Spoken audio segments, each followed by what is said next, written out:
Falconry has been around for thousands of years. The sport, which uses a predatory bird to hunt fowl, is wildly popular among the upper class of the Arab world. But Massachusetts has its fair share of falconers too, and as Christina Quinn shows us, is not for the faint of heart.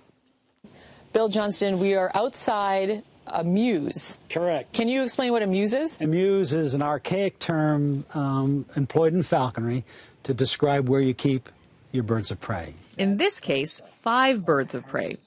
Johnston's mews is like a condo for raptors, each unit with its own door.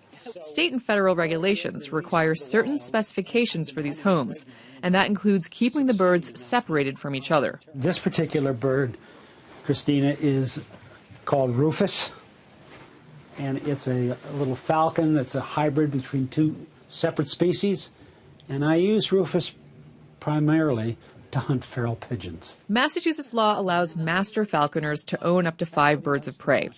This permit comes after written exams and years as an apprentice and general falconer.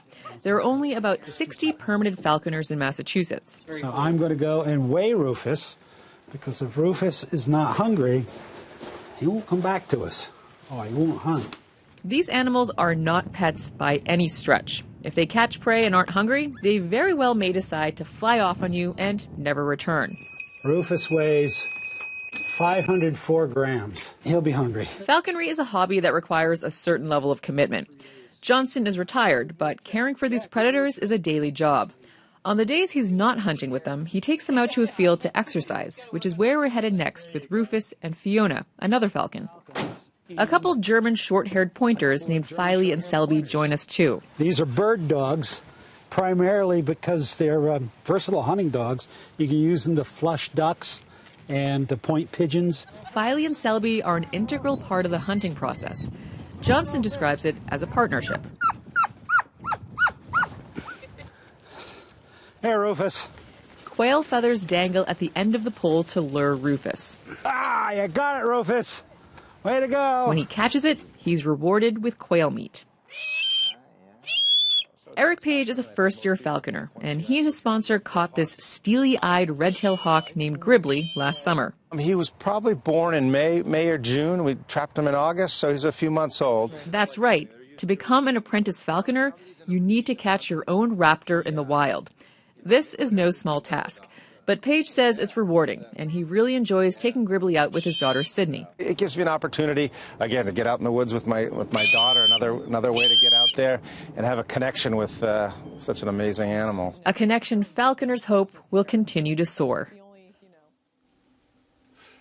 Hey, Christina, how Hi, Jim. are you? Is this controversial? I mean, this apprentice or whatever it's called thing at the end. You got to go capture from the wild a bird. I mean, should we be concerned about that or no? No, I mean, it's part of the process. So in the United States, I mean, that's sort of what makes it unique in the U.S. In Europe, it's not allowed. You're not allowed to trap animals out in the wild. But here in the U.S., you're allowed to trap. So wait, it's okay raptors. just because we're allowed to? Yeah. Why do they not do it? Right. Well, they have their own laws. Okay. They have their own policies. But yeah. When they did that, when they said before, if something they catch their prey and they're not hungry, they fly off, never return. How do they always never return, to use a double negative? Great question. Well, back in the day, historically, they would use bells. But, a bird can fly bells, off and just... You mean the ring and the no, bird? like the bird will wear bells. Sorry. Okay, sorry. And these days...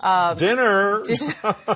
Digital technology allows them to use radio telemetry to track the bird, and also a GPS app on the phone. So you can actually track your bird's flight path, and then if he takes off farther than you expected, you can actually see exactly where the bird is. So when you find out where it is, what do you do about it? You drive off and get your bird back. And then theoretically it would come back to you? Yeah, I mean, and you want your bird back because if it was bred in captivity, it'd probably cost you thousands of dollars. Okay, does any good come of this in the grand scheme, other than the happiness of the falconer? I'm not belittling that, but and it's clear they're happy. Is there a greater good, or is there anything? Yeah, so there is actually a conservation element to all of this. So back in the 50s and 60s, peregrine falcons were on the endangered list, and it was from pesticides. And how that sort of entered the food. So they were eating mice, and the mice had eaten pesticides. But peregrine falconers, because of their knowledge, they really helped. They were instrumental in building the population back, and also helping shape regulation and policy around bringing the population back up. So falconry actually can help benefit, and also these birds that are caught in the wild, the vast majority of them are released back into the wild, and they actually end up, as I'm told by the state biologist Eric Amati, that they fare better because After having been in captivity? Yeah, because I mean they have been catching their own prey all that time. So there are probably folks out there who don't feel comfortable with it because birds in captivity. But when I'm ready to do this, I'll give you a call. Yeah, let's go. If the phone doesn't ring, you'll know it's me. Are you really up to the Only task? kidding, Christina. Thank you very much.